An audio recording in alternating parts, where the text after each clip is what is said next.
दोस्तों, आज हमारी कहानी है एक कैद चुड़ैल एपिसोड 7।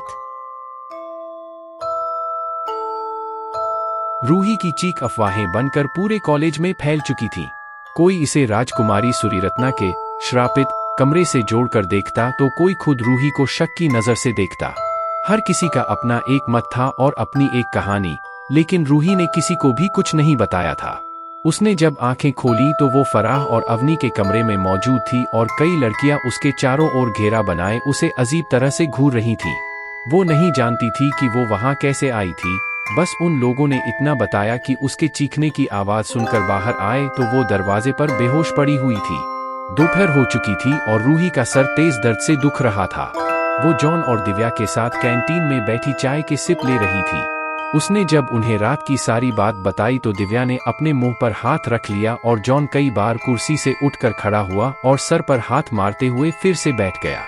रूही उन दोनों के चेहरों पर परेशानी और डर के भाव देख सकती थी, लेकिन वो जानती थी कि कहीं ना कहीं से तो इसकी शुरुआत होनी ही थी। वो वही थी, रूही ने कप में देखते हुए धीरे से कहा। वही जो ख्वाबों में आती है, उसने अपने रूखे होंठों पर नकली मुस्कान लाते हुए कहा, जैसे खुद को दोस्तों के सामने ठीक हूँ दिखाने की कोशिश कर रही हो। हमें तुम्हारी बात सुननी ही नहीं चाहिए थी। दिव्या ने अफसोस में सर हिलाया।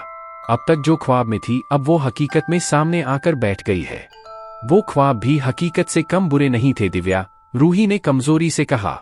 ख्वाबों में उसके जख्म ताजा होते हैं और सामने से ऐसे लगा जैसे कई सालों से वो सड़ रहे हों। बस इतना ही फर्क था, उसने दिमाग पर जोर डालते हुए कहा। वो एक चुड़ैल है यार, एक सचमुच का भूत। कौन यकीन कर सकता है? दिव्या ने हैरानगी दिखाते हुए गोल गोल आंखों को घुमाया। क्या उसने कुछ कहा? कोई शब्द जैसे ख्वाबों में बोलती है। कुछ नहीं, वो मेरे टेडी बियर से खेल रही थी। रूही दूर कहीं देखते हुए बोले जा रही थी। उसका सर पूरा पीछे की ओर मुड़ गया था। बहुत ही भयानक था। थैंक गॉड उसने तुम्हें कुछ नहीं किया, जॉन ने तरसखाती नजरों से रूही को देखते हुए कहा। क्या करेगी? मार ही देगी ना? रूही ने मजबूत होते हुए कहा। Let the fight begins, don't be stupid. तुम्हें कुछ नहीं होगा, दिव्या ने कहा और उसके गालों को धीरे से छुआ। यहाँ बस डिंपल अच्छे लगते हैं रूही, वो धीरे से मुस्काई। हम उससे लड़ जाएंगे रूही, पर तुम्हें कुछ नहीं होने देंगे, जॉन ने उसका हाथ थामते हुए कहा। तो रूही की आंखों में पानी तैर गया। हाँ, बस अगली बार हमारे साथ भागना, दिव्या ने जॉन से मजाक में कहा तो तीनों खुलकर हंस दिए। आखिरी क्लास खत्म होने को थी। पूरे दिन की थकी हारी रूही यह सोच सोच कर परेशान थी कि हॉस्टल वापस जाए या फिर पापा को सारी सच्चाई बताकर घर लौट जाए।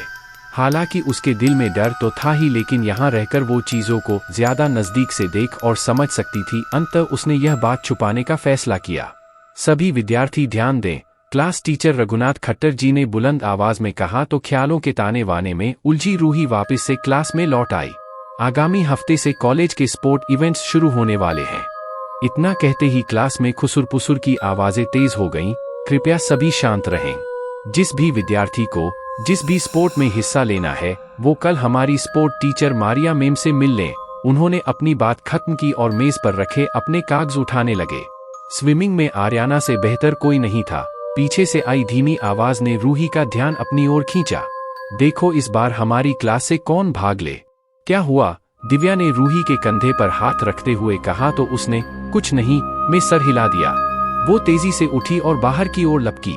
एक्सक्यूज मी सर, रूही ने गैलरी में तेजी से आगे बढ़ते हुए रघुनाथ सर को आवाज लगाई तो उन्होंने एकदम से रुकते हुए पीछे मुड़कर देखा। हे रूही, उन्होंने भौहें चढ़ाते हुए उलझन से कहा। जी कहें, कुछ पूछना था? जी सर, दरअसल यह क्लास से रिलेटेड नहीं है, पर रूही ने बात को गोल गोल घुमाते हुए कहा। हाँ, पूछो बेटा, रघुनाथ जी ने तेजी से कहा जैसे कहीं जाने की जल्दी में हो। सर, क्या आप जलपरी के बारे में कुछ जानते हैं? रूही ने सीधे ही सवाल दाग दिया। जो रघुनाथ जी जल्दी में दिख रहे थे वो एकदम से स्थिर हो गए। उन्होंने कई पलों तक उलझी नजरों से रूही को देखा। एक नाम था मौत का, जो गुजर चुका है, उन्होंने शालीनता से जवाब दिया। और बेहतर होगा अगर तुम अपनी पढ़ाई पर ध्यान दो, खास तौर पर ऐसे माहौल में, उन्होंने कहा और जाने के लिए मुड़ने लगे। और क्या हो अगर वो लौट आए तो? रूही ने कहा तो उनके कदम थम से गए और मुड़कर दिलचस्पी से रूही को देखने लगे। बस दुआ करना कि ऐसा कभी ना हो। उन्होंने धीरे से और भीड़ में ओझल हो गए।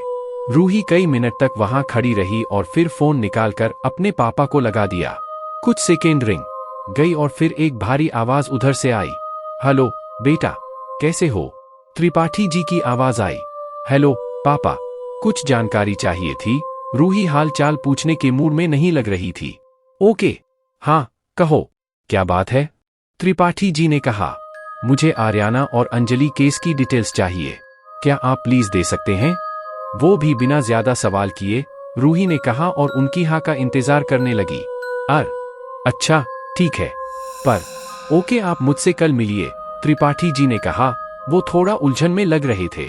ठीक है, पर पहले मुझे कुछ पूछना है। दोनों केसों में आपको कुछ पैटर्न कॉमन लगा? रूही ने अपना पहला सवाल दाग दिया। हाँ, बस एक चीज, त्रिपाठी जी की आवाज आई। क्या? रूही उंगली क्रॉस करके बेसब्री से उनके जवाब का इंतजार कर रही थी। वो दोनों ही स्विमर थीं, त्रिपाठी जी ने कहा और बिना कुछ कहे ही रूही ने फट से फोन कट कर दिया। रात के 9 बजे थे और रूही अपने हॉस्टल के कमरे में बेड पर बैठी अजीब सी गुत्थियां सुलझाने में लगी हुई थी। वो त्रिपाठी जी के मिलने तक का इंतजार नहीं कर सकती थी, इसलिए ज्यादा से ज्यादा जानकारी और फाइल की तस्वीरें फोन पर मंगवा ली थी। उसके आसपास कई सारे कागज बिखरे हुए थे, कुछ सादा तो कुछ हाल ही में किए गए फोटोकॉपी, और उसके सामने रखा था लैपटॉप। जाहिर था कि वो जहां तक संभव हो गूगल की भी मदद ले रही थी। आर्याना पिछले साल की स्विमिंग चैंपियन थी और ऐसी कोई भी जानकारी रूही को नहीं मिली जिससे यह लगा हो कि उसका किसी भी पूर्व विवाद से नाता रहा था। वो गूगल पर उसकी तस्वीरों को देखती, जूम करती, हर डिटेल्स को कई बार देखती, उसका फैमिली बैकग्राउंड देखती और फिर सोच में पड़ जाती। ठीक इसी प्रकार अंजलि का केस था। अंजलि भी स्विमर थी, लेकिन अभी तक वो प्रतियोगिता जीती नहीं थी। ध्रुव उसका बॉयफ्रेंड था जो कि खुद बास्केटबॉल का खिलाड़ी था। जाहिर था कि उनकी दोस्ती स्पोर्ट प्रैक्टिस आदि के दौरान हुई होगी। अंजलि का भी किसी विवाद से कोई संबंध नहीं था और ध्रुव को इस नज़र से देखना बेईमानी होता, लेकिन दोनों ही मामलों में एक चीज अलग थी जो उन्हें विपरीत बनाती थी। जहां एक और आर्याना अचानक से गायब हुई थी, वहीं अंजलि पर पहले हमला हुआ और फिर हॉस्पिटल में रहस्यमय परिस्थितियों में उसकी मौत। रूही का गूगल खंगालना जारी था। अचानक उसके दिमाग में कुछ सूझा और वो सोशल नेटवर्किंग साइट पर जाकर आर्याना का नाम सर्च करने लगी। थोड़ी मेहनत के बाद उसको वो मिल गई। उसकी सुंदर सी तस्वीर, डिस्प्ले पिक्चर को देखा और फिर उसकी प्रोफाइल पर क्लिक कर दिया। उम्मीद के मुताबिक ही उस चैंपियन खिलाड़ी की प्रोफाइल थी। कई सारे इवेंट्स की तस्वीरों में वो खुशी से मुस्कुरा रही थी। रूही उसकी पोस्ट्स को नीचे तक स्क्रॉल करती रही और छोटी से छोटी बारीकियों को देखती रही। उसने उसके फॉलोअर्स को देखा और अचानक से उसकी फॉलोइंग में जाकर ठहर गई, जहां पर केवल 3 ही लोग मौजूद थे, जिनमें से 2 तो मशहूर तैराक थे और बाकी एक कोई द बॉस था। वो एक पल के लिए ठहरी और फिर द बॉस की प्रोफाइल को ओपन कर दिया। विक्रांत, रूही हैरानी से फुसफुसाई। वो द बॉस नाम का अकाउंट विक्रांत का था। वो कहने भर को दोस्त थे, लेकिन अभी इतना भी एक दूसरे को नहीं जानते थे। रूही को मालूम था कि सामने से आर्याना के बारे में पूछना ठीक नहीं है और ना ही शायद वो खुलकर सच बता पाएगा। अचानक से उसके दिमाग कोई आइडिया आया। उसने जल्दी से फेक अकाउंट बनाया और फ्रेंड रिक्वेस्ट भेज दी। हॉस्टल के उस कमरे में बिना कुछ हुए एक पूरी रात गुजारने के बाद की सुबह थोड़ी ज्यादा सुकूनदायक सी लग रही थी। वो कॉलेज में अपने लॉकर पर टिकी, मुंह से पेन दबाए, कोई धुन गुनगुनाती हुई किसी कागजों में उलझी हुई खड़ी थी। उसके लंबे सुनहरे बाल कंधे पर पड़े थे और शॉर्ट रेड टॉप में गजब की खूबसूरत लग रही थी। ना जाने क्यों और दिनों के मुकाबले आज उसका मूड काफी हद तक अच्छा था। क्या चल रहा है भाई? दिव्या ने मजे में गुनगुनाती रूही को देखते हुए खुशी से कहा। सब खैर तो है ना? हाँ, सब ठीक है, रूही ने मुंह से पेन निकालते हुए कहा और हल्की मुस्काई। हाय, यह डिंपल की वजह, दिव्या ने तारीफ में कहा। अब जो होना है वो तो होना ही है ना, रूही ने सहजता से कहा। तो बस फिर होने देते हैं और तब तक हम थोड़ा चिल करते हैं, उसने आंख मारते हुए कहा। तुम्हारा यह रूप बहुत अच्छा लगा। दरअसल बहुत अच्छा, दिव्या के चेहरे पर भी मुस्कान फैल गई। और तुम्हारी खोजबीन कहाँ तक पहुंची? कुछ जानकारी मिली तो है, पर वो काफी नहीं। रूही ने उसके कंधे पर हाथ रखा और वो लोग गैलरी में बाहर की ओर धीरे धीरे चलने लगे। आर्याना और अंजलि दोनों ही तैराक थीं और न केवल तैराक थीं बल्कि वो बेस्ट ऑफ द कॉलेज थीं। लेकिन इसके अलावा दोनों में कोई भी चीज मैच नहीं करती। इस तरह किसी भी दिशा में जाना या सोचना बेकार है। ओ तो क्या तुम भी स्विमर हो? दिव्या के मन में पहला सवाल यही आया तो उससे रहा ना गया। एक पल के लिए रूही सोच में पड़ गई। मैं भी कल से यही सोच रही हूँ, क्योंकि मैं कोई तैराक नहीं हूँ। रूही ने उलझते हुए कहा, मेरा मतलब स्विमिंग मुझे आती है और शायद काफी अच्छी, लेकिन मैं कोई प्रोफेशनल स्विमर नहीं हूँ और ना ही मैंने कभी कहीं भी प्रतिभाग किया है, रूही ने सोचते हुए कहा। इतने में सामने से जॉन भी आ गया और वो भी उनकी बातों में शामिल हो गया। यानी अगर उनकी मौत का राज स्विमिंग से जुड़ा है तो फिर जलपरी तुम्हारे पीछे क्यों पड़ी है? दिव्या ने सवाल किया तो जॉन ने भी हाँ में सर हिलाया। कुछ सवालों के जवाब वहीं मिलते हैं जहां जुर्म हुआ हो, रूही ने गैलरी में एक दरवाजे के सामने रुकते हुए कहा। तो बाकी दोनों हैरानी से उसके देखने लगे, क्योंकि वो लोग स्पोर्ट्स हॉल के मुख्य द्वार पर खड़े थे। क्या मतलब है तुम्हारा? जॉन ने उत्सुकता से पूछा। मतलब यह कि अब मैदान में कूदने का टाइम आ गया है, रूही ने दरवाजे की ओर देखते हुए कहा। सॉरी, स्विमिंग पूल में कूदने का डॉट, उसने मुस्कुराते हुए अपने शब्दों को जैसे ठीक किया। अगर उनकी मौत स्विमिंग से जुड़ी हुई निकली, दिव्या ने याद दिलाते हुए कहा, तो यह खुद को उसके सामने चारे की तरह पेश करने जैसा होगा। जानती हूँ, वैसे भी मैं उसके सामने ही हूँ, रूही ने मजबूती से कहा। तुम बस क्लास से कह देना, एक और अवार्ड का इंतजार करें। उसकी आंखों में एक चमक थी। रात के 8 बजे थे। रूही का हॉस्टल रूम बंद था और वो डिनर के लिए भोजनालय गई हुई थी। अचानक से वहां कोई दबे पाव आया। वो अवनी थी। उसने दाएं देखा, फिर बाएं देखा और चुपके से दरवाजा खोलते हुए अंदर चली गई। उसने लाइट ऑन की। चारों ओर सन्नाटा पसरा हुआ था। अवनी के माथे पर पसीने की कुछ बूंदें दिखाई दे रही थीं और आंखों में डर साफ झलक रहा था। वो चोरी छुपे किसी के कमरे में थी और शायद इस बात से ज्यादा डर उसे इस बात का था कि वो राजकुमारी सूरीरत्ना के कमरे में थी। उसने तेजी से आसपास कुछ देखना शुरू कर दिया। उसने रूही की मेज पर पड़े कागजों को पलटा, उसके बैग को देखा और यहाँ तक कि उसके कपड़ों आदि को भी इधर उधर करने लगी। आखिर में उसकी नजर बेड के किनारे पर रखे लैपटॉप और उसके कोने से दबे कुछ और कागजों पर पड़ी। वो तेजी से उसकी ओर गई और उठाकर उनको देखने लगी कि तभी एकदम से कमरे की लाइट बंद हो गई। चारों ओर अंधेरा छा गया, केवल खिड़की से आती हल्की रोशनी फैली थी। अवनी का गला डर से सूख गया। उसने थूक गटकते हुए बाहर जाने के लिए पैर बढ़ाया कि तभी तेज धाम की आवाज के साथ दरवाजा बंद हो गया। उसकी सांसें जैसे थम सी गईं। वो चुपके से बेड के किनारे से छुप गई और दरवाजे की ओर देखने लगी। अचानक से एक जोर के झटके से रूम की खिड़की दीवार से जा टकराई। अवनी डर से उछल गई।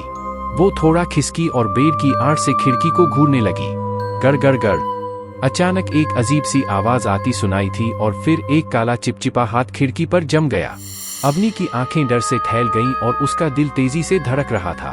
उसने कसकर अपना मुंह दोनों हाथों से दबा लिया। वो हाथ 1 से 2 हुए और फिर कुछ ही पलों में वो खिड़की पर बैठी हुई थी। एक लंबी सफेद फ्रॉक जिसके बाजू आधे थे, जो गिली और जगह जगह कालिक से सनी हुई थी।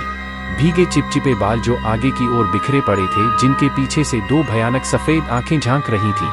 अवनी उसको आंखें फाड़ कर देख रही थी, जिसके शायद उसने कभी किस्से सुने थे। उसकी सांसें जैसे रुक सी गई थीं। वो पूरी पसीने से लथपथ थी। उसके होंठ डर से कांप रहे थे। जलपरी खिड़की पर आई और नीचे फर्श पर जाने के बजाय ऊपर छत की ओर जाने लगी। वो अजीबोगरीब तरीके से दीवार पर उल्टी चल रही थी। उसकी गंदे बाल आगे की ओर झूल रहे थे। गड़ गड़ गड़ गड़ गड़। एक बार फिर से वही आवाज गूंजी और बेड के कोने से झांकती अवनी को तब एहसास हुआ कि यह उसकी दहशतगर्द हंसी की आवाज थी। उसने अपना सर नीचे घुसा लिया। वो जितना हो सकती थी इतना नीचे होने की कोशिश कर रही थी और अपने आप को वहां आने के लिए कोस रही थी। बुरे। एक डरावनी भर्राई सी आवाज आई तो अवनी ने सर उठाकर ऊपर देखा। वो बेड के उसी कोने पर बैठी उसे घूर रही थी। अवनी की चीख निकल गई। वो काला सड़ा भयानक चेहरा कुटिलता से मुस्कुराया तो अवनी तेजी से दरवाजे की ओर दौड़ पड़ी। अचानक से एक चिपचिपा हाथ सख्ती से उसके पैर पर कस गया और वो धड़ाम से फर्श पर गिरी। वो दर्द से चिल्लाने लगी। उसकी दहशत भरी चीखें चारों ओर फैल गईं। बुरे। फिर से वही आवाज गूंजी और तभी खट की आवाज के साथ दरवाजा खुल गया। रूही दरवाजे पर खड़ी थी। उसने जल्दी से लाइट ऑन करी तो अवनी पसीने में भीगी बेसुध पड़ी थी। वो घबराहट में जल्दी से उसकी तरफ बढ़ी और उसका सर अपनी गोद में रखते हुए बात करने की कोशिश करने लगी। हे अवनी, क्या हुआ तुम्हें? उसने उसके माथे का पसीना पोंछते हुए कहा तो अवनी ने अधमरी सी हालत में धीरे से आंखें खोली और हल्के से बुदबुदाई, वाह, वो लौट आई है, जलपरी लौट आई है। कहानी जारी रहेगी। दोस्तों, ये है हमारी आज की कहानी। हमारा अगला भाग बहुत जल्द आएगा। इसके लिए हमारे YouTube चैनल को सब्सक्राइब करें।